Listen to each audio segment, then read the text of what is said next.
They looked so cute sitting there in the pet store. Tiny little axolotls with their fluffy gills, smiling faces, and that "take me home" look. But what if I told you the axolotl you see in the pet store probably shouldn't even be for sale? Because behind that adorable face, there's a shocking truth about how many pet store axolotls are bred, kept, and sold. And the sad part? Most people have no idea until it's too late. Welcome back to Spot On Pet Life. If you love learning about axolotls and how to give them the best life possible, don't forget to like, subscribe, and stick around. Because today, we're uncovering what pet stores don't tell you.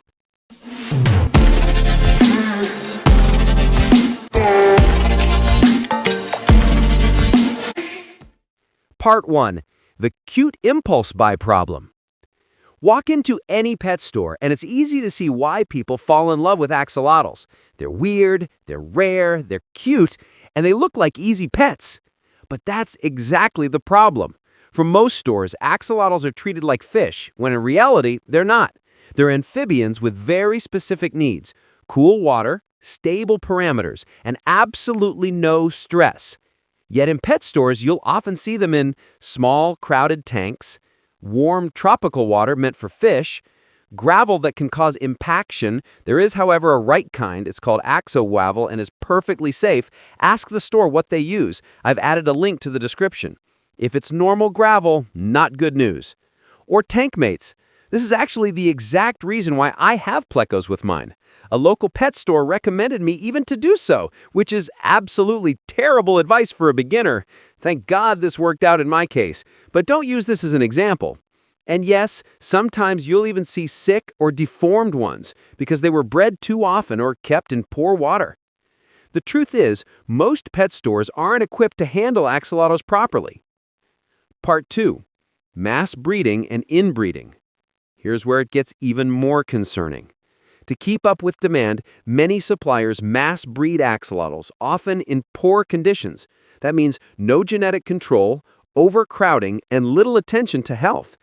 This leads to deformities, missing gills, curled tails, small limbs, weak immune systems, and inbreeding problems that show up months later. These axolotls often end up in stores because they're cheap and fast to produce, not because they're healthy. And the buyer, usually a beginner, has no clue that their new little buddy might already be struggling. Part 3. How to spot the warning signs. If you ever find yourself looking at axolotls in a pet store, here's what you should check before even thinking about bringing one home. Check tank conditions. The water should be cool, under 20 degrees Celsius or 68 F, clean and calm.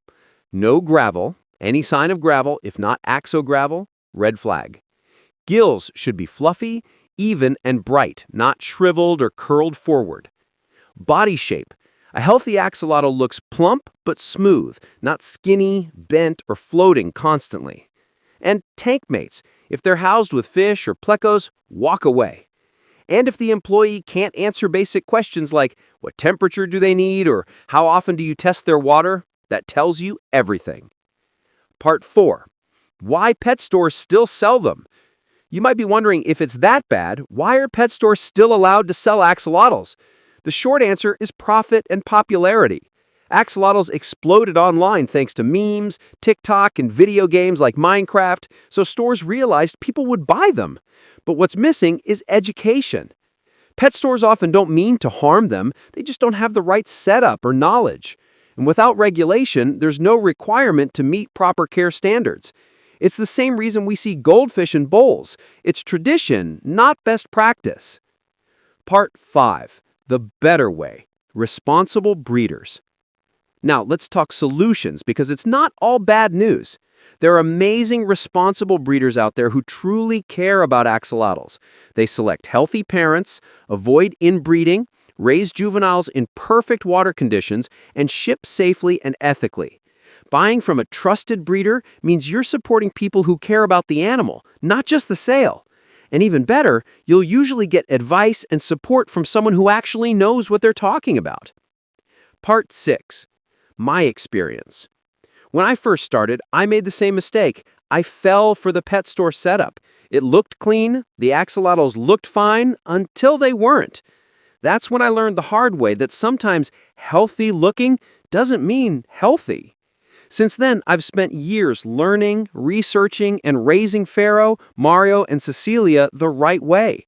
And I can tell you this, when you see a truly healthy axolotl thriving in a proper setup, the difference is night and day. Part 7. What you can do.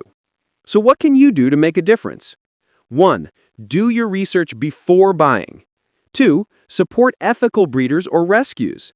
3. Educate others, especially beginners. And 4. Never buy out of pity. It sounds kind, but it only encourages bad suppliers to breed more. Every informed buyer is a small victory for axolotls everywhere. So there you go, the shocking truth about pet store axolotls. They're not bad animals, they're just victims of misunderstanding. The more we share this knowledge, the more axolotls we can save, and the more people can enjoy them the right way.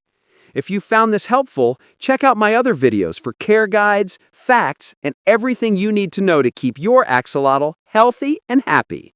And tell me in the comments, where did your axolotl come from? A breeder, a rescue, or maybe even a pet store? I'd love to hear your story.